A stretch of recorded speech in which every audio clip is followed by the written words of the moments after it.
Assalamualaikum warahmatullahi wabarakatuh. Alhamdulillah, marilah kita pertama-tama memanjatkan puji syukur kehadirat Allah Subhanahu wa taala yang telah memberikan kenikmatan berupa kesehatan, dan pada hari ini bisa menyampaikan materi terkait dengan penulisan dasar berita. Pertama yang ingin saya sampaikan, untuk penulisan berita ini banyak masyarakat yang beranggapan bahwa informasi itu adalah berita. Jadi akan saya bedakan di sini bahwa sebelum kita mengenal berita, maka kita perlu tahu juga tentang informasi. Jadi apa itu informasi dan apa itu berita? Jadi jelas di sini ada perbedaan. Informasi itu adalah sebuah kabar dari peristiwa. Jadi informasi ini adalah sebuah kabar terkait dengan terjadinya sebuah peristiwa. Nah, kalau berita itu adalah terkait dengan sebuah informasi yang kemudian diberitakan dalam sebuah media massa atau dimuat dalam media massa. Jadi informasi itu tidak sama dengan berita. Jadi dalam berita terkandung informasi, tapi tidak semua informasi berarti berita. Jadi kembali lagi bahwa penekanannya adalah peristiwa. Kalau hanya sekedar diberitahukan kepada orang lain, itu namanya informasi. Tetapi kalau kemudian itu dibuat di media massa, maka itu menjadi sebuah berita. Oke, nah untuk lebih detail lagi terkait dengan berita, yakni berita harus berdasarkan fakta. Jadi tidak bisa berita itu berdasarkan asumsi ataupun karangan. Jadi landasan untuk informasi itu menjadi sebuah berita, maka harus berdasarkan fakta. Kalau tidak berdasarkan fakta, maka itu adalah hoax. Nah, dalam perspektif di sini saya ingin menjelaskan bahwa untuk berita ini dibagi menjadi dua. Fakta dari berita ini dibagi menjadi dua, yaitu fakta empiris dan fakta opini. Jadi dalam sebuah berita itu ada fakta opini maupun ada fakta empiris. Fakta empiris itu yang bagaimana? Fakta empiris itu fakta yang bisa dirasakan oleh panca indera. Jadi bisa dirasakan oleh lima indera kita, yaitu mata, hidung, telinga, maupun indera penciuman kita. Jadi fakta empiris ini misalnya adalah ketika ada sebuah peristiwa, umpamanya terkait dengan sebuah kecelakaan, maka fakta empirisnya seperti apa? Fakta empirisnya adalah apa yang dilihat oleh wartawan di lokasi kecelakaan itu. Misalnya kecelakaan itu antara bus dengan kendaraan roda 2, maka bisa dilihat faktanya. Kondisi kendaraannya bagaimana, busnya bagaimana, kendaraan sepeda motornya bagaimana, kemudian baru kondisi pengendaranya bagaimana. Nah, ini fakta empiris, fakta yang bisa dirasakan oleh panca indera. Nah, bagaimana kemudian fakta opininya? Fakta opininya adalah fakta yang kita dapatkan dari narasumber yang berada di lokasi kejadian. Misalnya siapa? Misalnya saksi mata yang melihat kejadian langsung di lokasi kejadian. Jadi di sini fakta opini itu bukan opininya dari wartawan, tetapi opini dari narasumber yang melihat langsung kejadian itu. Kalau tadi umpamanya kecelakaan antara bus dan kendaraan, maka di situ ada saksi umpamanya, saksi di lokasi yang melihat kejadian itu, maka kita bisa mewawancarainya. Bagaimana kronologis kejadian itu? Umpamanya si saksi ini memberikan keterangan bahwa kondisi bis umpamanya pada saat itu berjalan dengan kecepatan yang cukup tinggi umpamanya. Nah, ini adalah fakta opini yang disampaikan oleh narasumber yang ada di lapangan. Maka tadi saya sampaikan bahwa berita itu harus berdasarkan fakta. Nah, fakta ini fakta empiris dan fakta opini.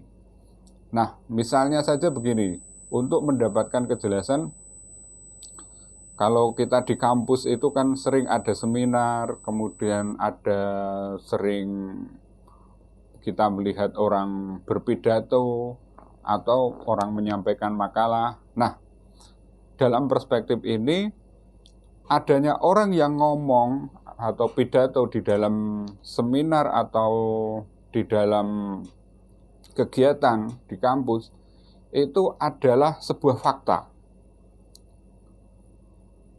Jadi tapi isi omongannya belum tentu fakta. Adanya orang ngomong, berbicara di seminar dan lain sebagainya itu adalah fakta. Tetapi apa yang disampaikan oleh si pembicara itu belum tentu fakta. Bisa juga sebuah interpretasi atau persepsi atau opini dari orang tersebut.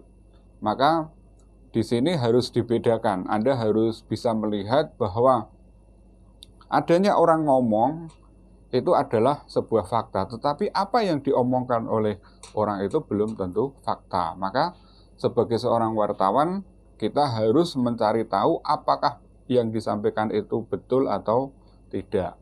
Di sini perlu ada namanya checks and balance.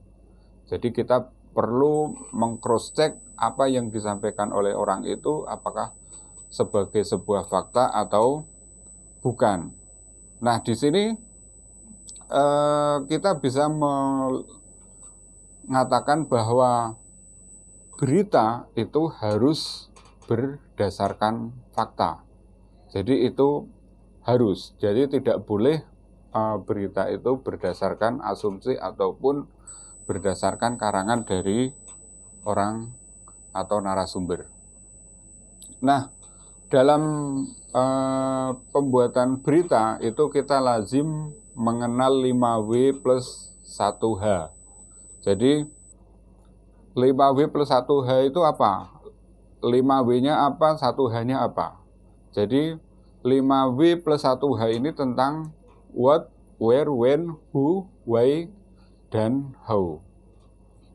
Jadi dalam untuk memudahkannya saja adalah tentang what, tentang apa. Jadi kita wartawan itu diminta untuk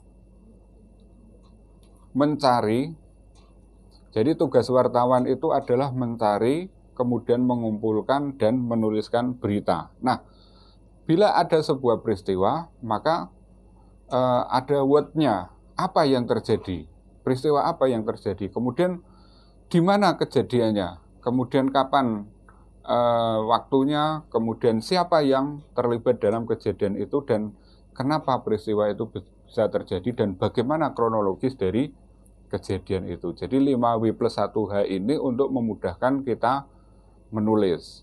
Contohnya saja paling mudah adalah dalam sebuah seminar. Kita akan menulis kegiatan seminar. Gampang, jadi kita cukup menelaah apa yang ada di lapangan itu atau kegiatan seminar itu. Misalnya adalah apa kegiatannya, seminar, kemudian tempatnya di mana, umpamanya di auditorium. Kemudian kapan pelaksanaannya? Pelaksanaannya hari ini umpamanya, maka ditulis hari ini. Kemudian siapa pembicaranya, kemudian siapa pesertanya, kemudian siapa pelaksananya, ini adalah who. Siapa di balik peristiwa itu, di balik kejadian itu. Kemudian kenapa kegiatan seminar ini dilaksanakan? Mungkin untuk memberi pengetahuan kepada mahasiswa atau untuk sosialisasi sesuatu undang-undang atau yang lainnya. Nah ini jadi 5W+1H ini sudah terangkum di sebuah kegiatan ini. Kemudian how ini lebih kepada kronologis atau bagaimana pelaksanaan dari seminar itu. Pelaksanaannya umpamanya berjalan aman, tertib, kemudian pesertanya juga banyak. Maka how ini kita menggali. Menggalinya dari mana? Pertama dari panitia. Kita tanya kepada panitia, seminar ini dilaksanakan tujuannya untuk apa? Kemudian siapa saja peserta yang diundang? Kemudian pembicaranya siapa saja? Nah ini kita bisa menanyakan kepada panitia pelaksana. Kemudian untuk melihat kepuasan dari pelaksanaan itu, maka kita bisa meminta pendapat dari peserta umpamanya. Bagaimana peserta kita wawancara? Umpamanya si peserta kita tanya, bagaimana kesan Anda dalam mengikuti seminar ini? Bagus, karena menghadirkan pembicara-pembicara yang kompeten, umpamanya seperti itu. Jadi dalam membuat berita itu kita tidak bisa lepas dari 5W+1H. Jadi bisa jadi kalau kita menyampaikan sebuah berita itu kejadiannya sudah lalu, umpamanya udah beberapa hari yang lalu baru kita sampaikan hari ini. Ini akan menjadikan berita itu basi. Kita ingin berita itu selalu update, apalagi umpamanya kita memiliki atau kita bekerja di sebuah media harian, maka setiap hari kita harus membuat berita di sini. Jadi tidak ada alasan bahwa kemudian tidak ada berita. Ada aja berita yang ingin atau peristiwa kejadian di lapangan kalau kita ingin berusaha atau mencari di lapangan. Jadi tugas seorang wartawan itu pertama adalah mencari baru. Setelah mencari itu kemudian dikumpulkan faktanya apa, fakta di lapangannya itu apa, kita kumpulkan baru kemudian kita tulis. Jadi itu tugas seorang wartawan adalah mencari, kemudian menulis, baru kemudian pertama adalah mencari, kemudian mengumpulkan, dan baru kemudian menulis. Nah, persoalan apakah nanti berita ini layak muat atau tidak, itu yang menentukan adalah editornya, redaktur. Jadi tugas wartawan sudah berhenti pada pembuatan berita. Jadi apakah akan dimuat atau tidak itu tergantung dari editor.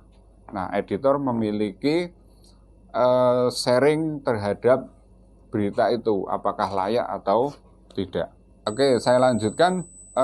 Ketika kita sudah menulis berita, tentu kita harus tahu apa saja kegiatan atau peristiwa yang layak muat untuk menjadi sebuah berita. Jadi berita itu harus memiliki nilai atau news value. Jadi tidak sembarang peristiwa itu bisa menjadi sebuah berita. Maka saya sampaikan tadi bahwa tugas wartawan itu adalah mencari, kemudian mengumpulkan dan menulis berita. Nah, layak atau tidaknya berita itu nanti adalah tergantung dari editor. Nah, editor ini bekerja berdasarkan nilai dari berita itu sendiri. Jadi sejauh mana kualitas berita ini.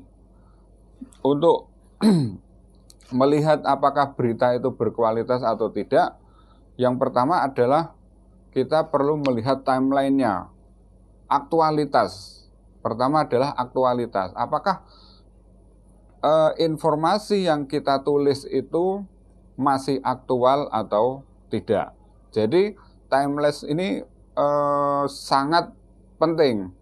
Karena apa? Karena ini menentukan apakah berita ini sudah basi atau tidak. Ini timeless. Kemudian yang kedua, impact.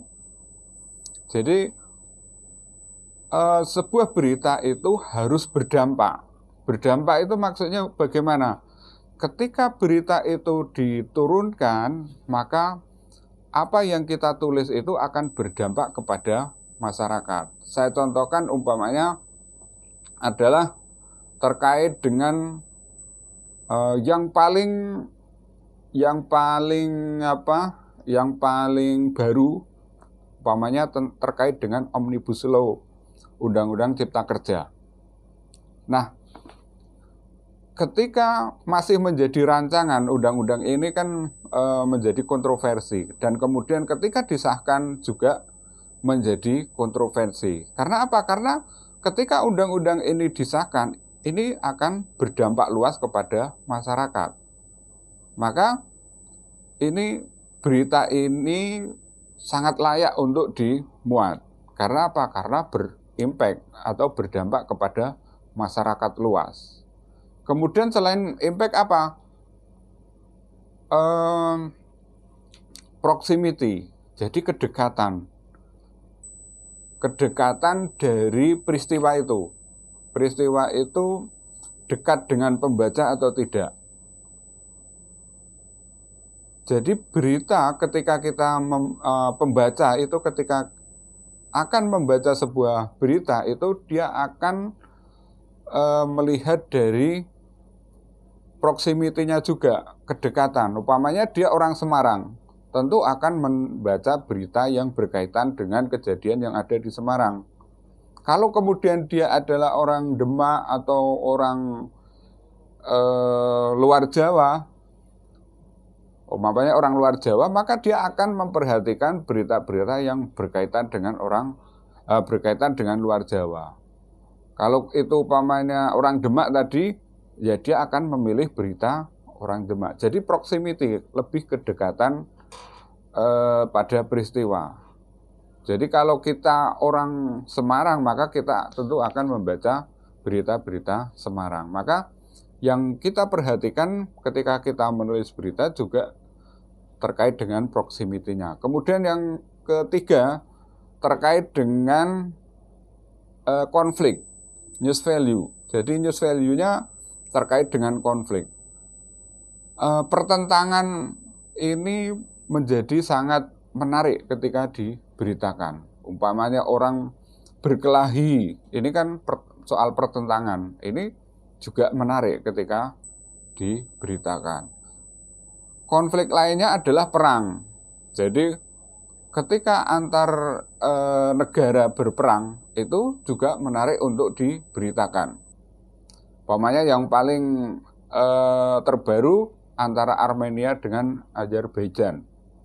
Ketika ini sangat menarik untuk diberitakan. Karena apa? Karena ini menyangkut berita dunia. Berita dunia yang itu kaitannya dengan konflik. Dan itu tentu saja akan berdampak luas kepada negara lain. Nah, selain konflik apa? Berita yang luar biasa. Jadi kejadian yang luar biasa ini bisa menjadi berita yang sangat bagus. Karena apa? Karena di luar kebiasaan. Contoh yang paling mudah umpamanya yang terjadi umum di masyarakat. Umpamanya ada hewan, umpamanya sapi melahirkan dan anaknya ternyata berkaki 6. Ini kan di luar kebiasaan. Kalau yang biasa kan sapi lahir pasti kakinya 4. Tapi kalau kemudian kok yang dilahirkan itu berkaki 6, ini luar biasa. Maka ini sangat layak untuk diberitakan. Karena apa? Karena memiliki news value.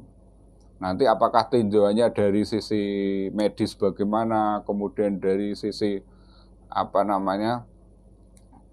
organ organ tubuh itu bagaimana dan lain sebagainya. Ini bisa kita jelaskan dalam sebuah berita. Kemudian berita ini akan sangat menarik ketika dia memiliki kontrol sosial. Jadi news value-nya adalah kontrol sosial. Kontrol sosial di sini maksudnya apa? Kontrol sosial ini berita yang kita sajikan itu memberikan satu pengawasan kepada institusi tertentu terkait dengan umpamanya korupsi ataupun kolusi dan nepotisme umpamanya. Itu lazim kita lihat di masyarakat itu umpamanya DPR, anggota DPR korupsi atau anggota DPR melakukan nepotisme umpamanya. Nah, ini bisa kita muat. Karena apa? Karena news value-nya tinggi. News value-nya tinggi, ini ketika kita beritakan, ini sebagai bagian dari kontrol sosial, bahwa anggota DPR itu tidak boleh korupsi, umpamanya, tidak boleh nepotisme. Ini sebagai sebuah kontrol sosial, bukan berarti ketika kita menulis hal yang jelek seperti itu, kita tidak suka. Bukan begitu, tetapi ketika kita menuliskan sesuatu yang memang begitu faktanya, maka akan menjadi pembelajaran bagi masyarakat. Kemudian selain kontrol sosial apa? Human interest. Human interest ini berkaitan dengan berita yang mengundang empati kepada masyarakat. Contohnya apa? Contohnya umpamanya seorang nenek yang tinggal di gubuk yang reot umpamanya. Sudah sendirian kemudian tinggal di gubuk yang reot sementara lingkungannya itu tidak peduli. Nah, ini ketika kita beritakan maka ada sisi human interest-nya, ada sisi empatinya. Ketika orang membaca, loh, ini kok ada seorang nenek sendirian, kemudian masyarakat di sekitarnya tidak peduli. Maka akan mengundang empati kepada si pembaca. Nah, ini layak untuk diberitakan. Kemudian kejadian yang memiliki news value tinggi umpamanya terkait dengan suspense, sesuatu yang ditunggu. Jadi kalau kita lihat umpamanya berita terkait dengan tadi saya sampaikan Omnibus Law. Jadi kenapa kemudian kita sangat menunggu berita itu?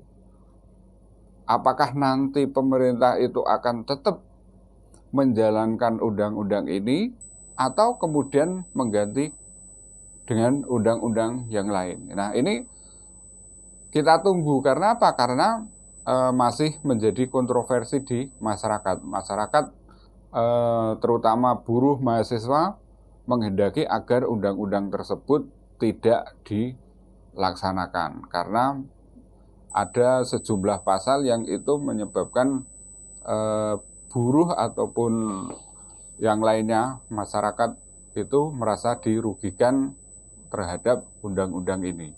Nah, ini sesuatu yang ditunggu. Tentu berita ini sangat menarik. Oke, berikutnya setelah kita mengetahui apa saja berita yang layak muat tadi, yaitu harus timeless-nya harus jelas, kemudian impact, kemudian ada proximity-nya, kemudian ada kontrol sosialnya, kemudian ada human interest-nya, dan kemudian ada yang suspense-nya tadi. Jadi beberapa news value itu yang menjadi penilaian seorang editor untuk menaikkan atau tidak berita yang ditulis oleh wartawan tadi. Kemudian setelah kita mengetahui berita itu, maka kita juga perlu mengetahui jenis-jenis berita. Di sini saya ingin menyampaikan bahwa berita itu dibagi menjadi 3, yaitu berita straight news, berita depth news, dan berita feature news. Berita straight news itu yang bagaimana? Berita straight news lazim kita katakan berita langsung. Karena apa? Berita ini biasanya begitu ada kejadian, langsung kemudian ditulis oleh wartawan dan langsung dinaikkan. Dan ini sudah menjadi tren.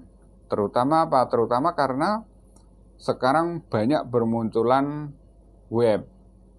Jadi web online ini biasanya kan seperti Detik, kemudian tribunjateng.com sendiri juga ada, itu memuat berita-berita yang sifatnya kejadian langsung. Bahkan kalau kita lihat, televisi juga menyajikan hal seperti itu. Contohnya apa? Contohnya ketika ada demonstrasi, umpamanya si presenter itu melaporkan langsung dari tempat kejadian. Ini bisa dikatakan sebagai berita straight news.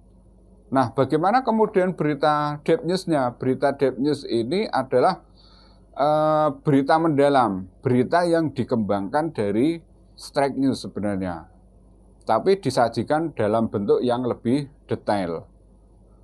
Sekarang hampir semua media, baik itu harian, itu sekarang berlomba-lomba untuk menyajikan juga berita depth news. Karena apa? Karena sudah banyaknya web, di mana kalau kita, terutama yang cetak ya, kalau kita bicara koran, itu tentu saja media cetak. Agar media cetak ini tidak ketinggalan, maka dia akan menyajikan berita yang lebih lengkap. Kalau kita tidak lengkap, maka kita sebagai media cetak akan ketinggalan dengan media online. Karena apa? Karena media online hampir setiap umpamanya 5 menit sekali dia mengupdate sebuah peristiwa. Nah, kalau kita tidak melakukan itu depth news tadi, maka kita akan ketinggalan berita. Dan ujungnya tentu saja akan ditinggalkan oleh pembaca. Karena apa? Pembaca akan beralih ke online yang itu juga lebih lengkap.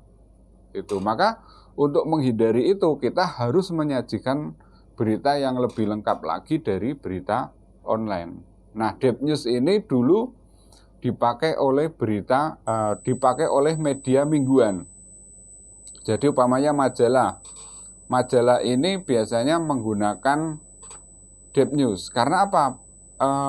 Agar tidak basi beritanya. Dia akan menggali informasi-informasi yang lebih update dan itu tidak muncul di online. Ini bedanya. Jadi kalau depth news itu lebih pemberitaannya lebih mendalam. Kemudian bagaimana dengan feature news? Feature news ini sebenarnya sama aja dengan berita straight news maupun depth news. Hanya saja penyajiannya lebih ke sastra. Ke sastra itu maksudnya feature news ini disajikan dalam bentuk bercerita. Bentuk bercerita itu yang bagaimana? Contohnya adalah ketika kita membaca sebuah media itu biasanya ada berita di bawah yang itu berita yang berkaitan dengan human interest. Human interest. Jadi itu bentuknya adalah feature news. Karena apa? Karena disajikan dalam bentuk yang bercerita. Tidak tidak terlalu kaku, straight news ataupun in-depth news.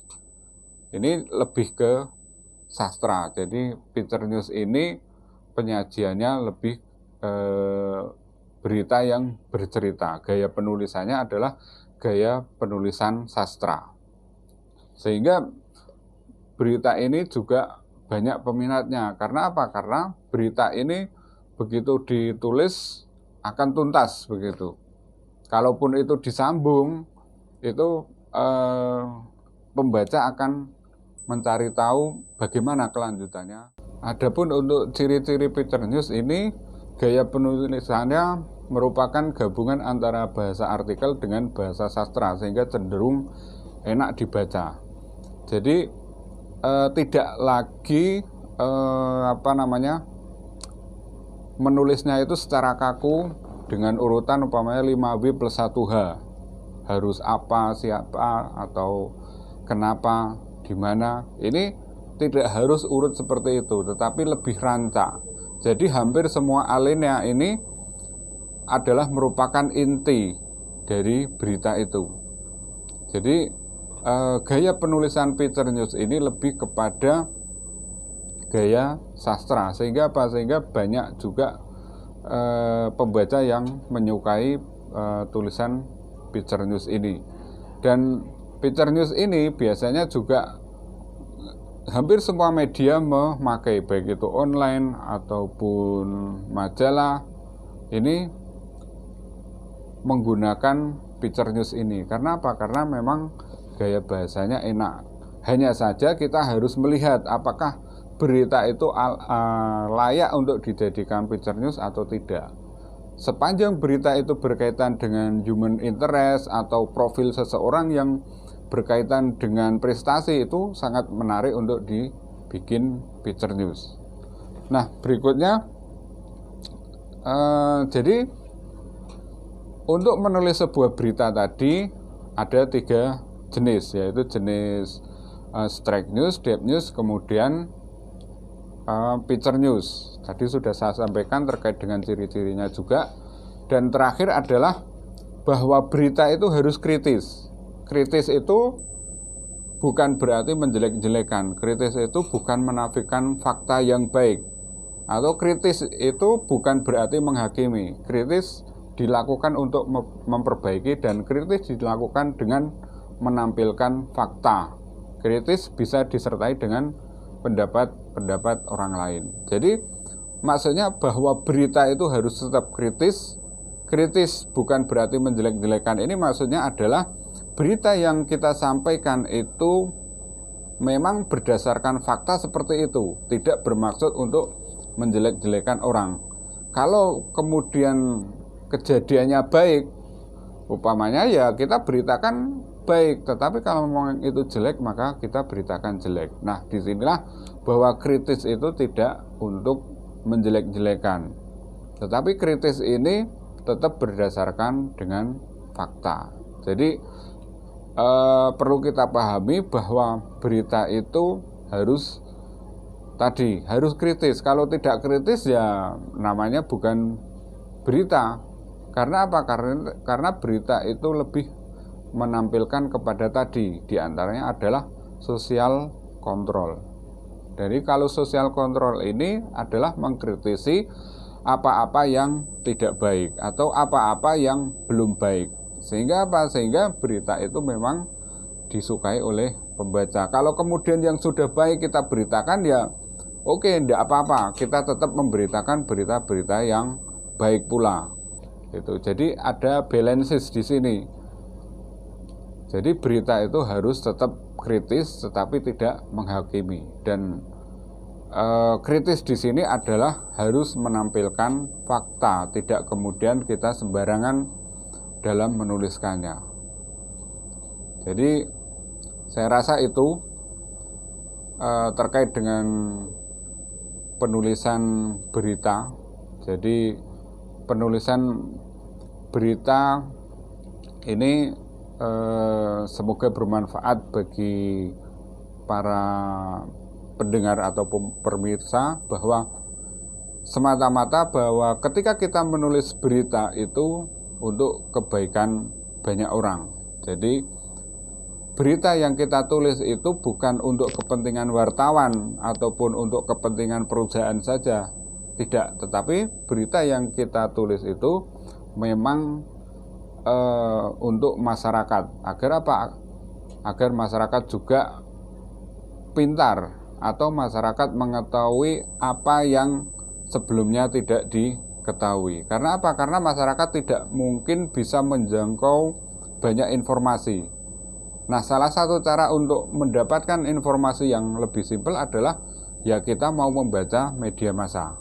Baik media massa cetak maupun online. Sehingga apa? Sehingga di zaman informasi ini apa yang disajikan dalam media itu akan menjadi sebuah pembelajaran atau mengedukasi kepada masyarakat banyak. Saya rasa itu semoga bermanfaat apa yang saya sampaikan terkait dengan teknik dasar penulisan berita. Untuk berikutnya nanti bisa dilanjut dengan diskusi. Terima kasih. Wassalamualaikum warahmatullahi wabarakatuh.